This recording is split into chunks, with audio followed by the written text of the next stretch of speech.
Muito bem, pessoal. Hoje a gente vai falar um pouco sobre as chamadas organizações sustentáveis. Veja que esse é um termo um pouco vago, né, um pouco abstrato, mas a gente vai ter algumas abordagens, vai estudar alguns tópicos de uma maneira separada, que vão tornar mais claro o que uma organização precisa fazer, ou em que meio ela tem que estar inserido, para que a gente possa dizer que aquela organização é sustentável. Então busca, né, por atender os parâmetros de sustentabilidade, sempre lembrando lá, sempre fazendo alusão ao tripé da sustentabilidade, né? Então, o primeiro assunto que a gente vai ver hoje é sobre as certificações ambientais, tá? Diversas organizações se propuseram a avaliar questões de sustentabilidade de outras organizações, com o objetivo de garantir que os atributos ambientais e sociais declarados são reais. Servem como uma espécie de selo de qualidade, que é benéfico para o consumidor e também para a organização certificada. Então veja só, o que começou a aparecer? Para realmente certificar que determinada organização é sustentável, ou seja, ela observa os pilares da sustentabilidade, ela tem uma política ali de gestão de questões ambientais e também de questões que envolvem principalmente os pilares ambiental e o pilar social da sustentabilidade, outras organizações começaram a fazer esse trabalho de certificar que uma organização terceira é sustentável. Então, ou seja, ela faz toda uma auditoria das ações tomadas por uma determinada organização para poder comprovar ao final e dizer assim, dar uma espécie de um selo de qualidade e falar, eu atesto que a organização tal é, responde ou respeita os critérios aqui de gestão ambiental, de gestão de saúde e segurança ocupacional e, portanto, ela recebe esse selo e as outras pessoas podem olhar para aquele selo, sabem que aquele selo é respeitável e, portanto, aquela organização está respeitando mesmo essas questões de sustentabilidade. Alguns exemplos desses selos de qualidade. Tem o Responsible Care, foi um programa canadense criado em 1985 com o objetivo de minimizar ocorrências e efeitos de acidentes ambientais. Então veja, essa aqui é uma ação precursora, na verdade, dessas certificações, lançada em 1985, já faz um bom tempo, mas veja que ele não fala exatamente sobre uma gestão ambiental. O embrião da ideia está aí, mas está falando aqui sobre acidentes ambientais, tá? Como que você vai minimizar as ocorrências e os efeitos de possíveis acidentes ambientais. Então, embora não seja o entendimento de gestão ambiental que a gente tem hoje, foi um precursor nesse sentido. Depois a gente tem a BS 7750. BS é British Standard, né? Norma britânica. A primeira norma criada, vigorou de 92 a 1997. Introduziu o conceito de gestão efetiva de procedimentos de auditoria ambiental, mas não contemplava questões de saúde e segurança ocupacional. Então veja, começou a ser introduzido aqui um conceito de gestão efetiva de procedimentos de auditoria ambiental. Então agora tem todo um processo, né, um protocolo para você fazer a auditoria ambiental. Embora não nada se falasse sobre as questões de saúde e segurança ocupacional ainda. Então veja, aqui está contemplado o pilar do meio ambiente, mas o social ainda não. Surgiu aí, né, logo depois ainda a ISO 14001, que foi inspirada na ISO 9001. Foi criada para ajudar as organizações a identificar e gerenciarem riscos ambientais como parte de práticas rotineiras.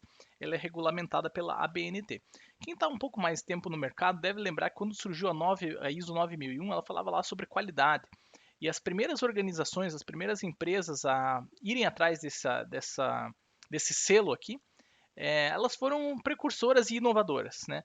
E depois de um tempo isso aqui não se tornou mais um diferencial, se tornou assim uma questão de que quem não tem esse selo começou a ficar para trás. Então todas as organizações, as grandes empresas começaram a trabalhar no sentido de atender todos os critérios pedidos para que você tivesse o selo da qualidade ISO 9001. Isso aconteceu alguns anos atrás, mas recentemente surgiu essa preocupação com questões ambientais também. E a própria ISO, né? ISO é a International Standard Organization, então a Organização de Normas Internacional lançou a ISO 14001, que foi inspirada na 9001, mas ao invés de falar de sistemas de qualidade, está falando aqui sobre gestão ambiental. Então é bem comum que a maior parte, muitas empresas grandes aí no Brasil já têm esse selo 14001 e trabalham de uma forma contínua para manter, né, esse selo. Veja que ela é regulamentada pela ABNT aqui no Brasil, Associação Brasileira de Normas Técnicas, e por isso é amplamente utilizado pelas empresas brasileiras. Tá?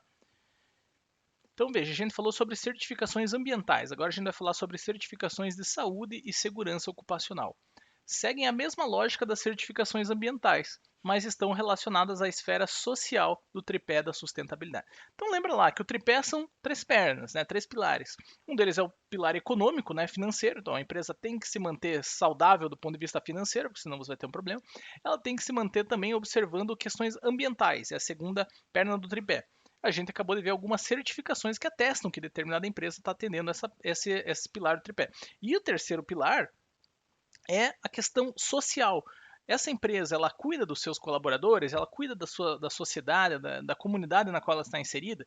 E aí começaram a surgir, isso que é uma coisa mais recente, certificações que atestam que determinada empresa, determinada organização está atenta para as questões de saúde e segurança ocupacional. Então está relacionado a saúde e a segurança, até desenhar aqui, a saúde e a segurança ocupacional estão relacionadas com o tripé com a perna, né, com o pilar social aqui, esfera social. Ao passo que, obviamente, as certificações ambientais estão relacionadas com o pilar ambiental. O objetivo é atestar que a organização possuidora da certificação tem um plano estruturado e preocupa-se com questões de saúde e segurança ocupacional de seus colaboradores, buscando a melhoria contínua. Veja que a melhoria contínua é uma coisa muito importante, a gente vai falar sobre isso daqui a pouco. Então, o objetivo dessa certificação de saúde e segurança ocupacional é ver se a empresa está preocupada com questões de saúde, né? Se os colaboradores têm todo um acompanhamento em relação a isso e também a segurança ocupacional. Alguns exemplos. A gente tem essa norma aqui, OHSAS. Algumas vezes algumas pessoas, já ouvi algumas pessoas falando como OSAS, embora não sei se essa é exatamente a melhor pronúncia. Foi criada em 2007, foi precursora nesse tipo de iniciativa, embora não tenha havido um consenso internacional. ISO 45001 e essa OSAS 18001 são normas relacionadas a questões de segurança e saúde do trabalho. São adotadas de forma complementar à ISO 14001 e 9001 por muitas empresas. Veja, a ISO 9001, quando surgiu, foi muito inovador, falava sobre qualidade. E a gente falou um pouquinho sobre a ISO 14001, que surgiu na sequência, um pouco depois, sobre questões ambientais. Então, esses dois selos, muitas das grandes empresas brasileiras já têm esses dois selos. E algumas empresas que estão mais atentas às questões de sustentabilidade têm buscado ou o selo ISO 45001, que ele é bem recente, veja que ele foi anunciado em 2018, ou então, antes do selo ISO 45001, a gente tinha essa outra norma que está relacionada a questões de saúde e segurança ocupacional. A ISO 45001 foi anunciada em 2018 e complementa o portfólio de regulamentações da ISO, juntamente com a ISO 9001 e a 14001. Então é bem comum que as empresas hoje busquem por ter esses três selos aqui, né? 9001 sobre qualidade, 14001 sobre gestão ambiental e o 45001, bastante recente, sobre saúde e segurança ocupacional. Tá? Mas como que funciona exatamente esses selos? Vamos dar uma olhada. Você tem que implementar um SGA, né, que é um sistema de gestão ambiental, ou de um SGSSO, Sistema de Gestão e Segurança e Saúde do Trabalho. Saúde e Segurança Ocupacional. São estratégias e ações tomadas por organizações com o intuito de controlar e minimizar o impacto da atuação sobre a natureza e sobre a saúde e segurança dos colaboradores. Então veja, na verdade, isso aqui tem todo um passo a passo para ser implementado. Tem uma série de requisitos a serem seguidos, a serem cumpridos. Normalmente, as empresas vão designar uma equipe que vai estudar essas normas a fundo, vai entender o que precisa ser atendido para que você tenha essas normas, e aí vão passar por uma fase de implementação. Bom, por exemplo, vou falar sobre a ISO 14001, falar de gestão ambiental. O que a gente faz com o tratamento do lixo? Né? Como é que funciona essa questão? Como é que a gente tem uma política para um uso consciente da água? A gente tem uma política para fazer um descarte consciente? Então, todas essas questões têm que ser respondidas e tem que ter um plano de ação e ele tem que ser posto em prática. Essas normas, não basta você fazer uma vez isso, pôr no papel que você está fazendo e pronto. Existe ainda um plano de melhoria contínua em cima disso. Quer dizer, a minha meta para 2020 é essa, mas daí em 2021 você vai ter que fazer um novo relatório, vai ter que fazer um novo acompanhamento e vai pensar o que eu posso fazer para fazer. Veja que é gestão mesmo, é melhoria contínua, Kaizen. Você, dia após dia, ano após ano, você tem que fazer uma coisa melhor do que aquele sistema que você tinha antes. Então, normalmente, você tem que manter todos os padrões que você já tinha anteriormente e ainda procurar melhoria disso. E existe, né, uma averiguação, um acompanhamento para ver se aquelas ações que você está querendo implementar, que a empresa está querendo implementar, estão sendo realmente implementadas, estão sendo observadas, estão sendo cumpridas de uma forma satisfatória. Então, é possível sim uma empresa perder o selo, inclusive. Né? Ela não basta conquistar o selo uma vez, não é uma medalha que você ganha e agora para sempre eu tenho a ISO 14001. Você tem que estar constantemente observando essas questões, porque não é uma coisa estática, é uma coisa dinâmica que muda com o tempo. Por isso que precisa de todo um sistema de gestão. Uma curiosidade, a implementação de um SGA costuma também reduzir os custos de produção. Então, as empresas que implementam um sistema de gestão ambiental, elas não têm só o benefício de serem mais sustentáveis do ponto de vista ambiental e colocar o selo e falar, agora eu tenho esse programa. Um outro benefício é financeiro. Muitas vezes, um SGA vem acompanhado de uma redução de desperdícios. Veja, quando você começa a se atentar para questões ambientais, você vai começar a ter políticas de reuso de água, de reciclagem, eficientização do teu gasto energético, uma série de outras questões que acabam acarretando na ideia da redução de desperdícios, muito estudada pela engenharia de produção, inclusive. Você sabe que reduzir desperdícios é uma das formas de você obter ganho, né? É um mantra aí quase que as empresas a partir da década de 80, mais ou menos, começaram a implementar, reduzir desperdícios para ganho de competitividade e de eficiência. E outra curiosidade é que a implementação de um sistema de gestão de saúde e segurança ocupacional costuma trazer ganhos de produtividade para uma organização. Então veja, assim como a implementação de um SGA, um SGSSO também costuma trazer benefícios financeiros. Então, por quê? As pessoas tornam-se mais produtivas quando você implementa um sistema desse. Você tem um ambiente mais favorável ao trabalho, porque aqui você vai começar a olhar questões de ergonomia, estão sendo observadas ou não estão. Então, quando o ambiente é mais ergonômico, as pessoas tendem a render mais ali dentro. Você tem uma redução de acidentes de trabalho, que são, além de ser uma coisa muito perigosa né, que acarreta, inclusive, infelizmente, muitas vezes na perda de vidas humanas, em acidentes graves, mutilações, outros tipos de problema, isso aqui é muito custoso para a empresa, né, porque você vai ter um funcionário afastado, você vai ter uma série de outros encargos e gastos com saúde relacionados.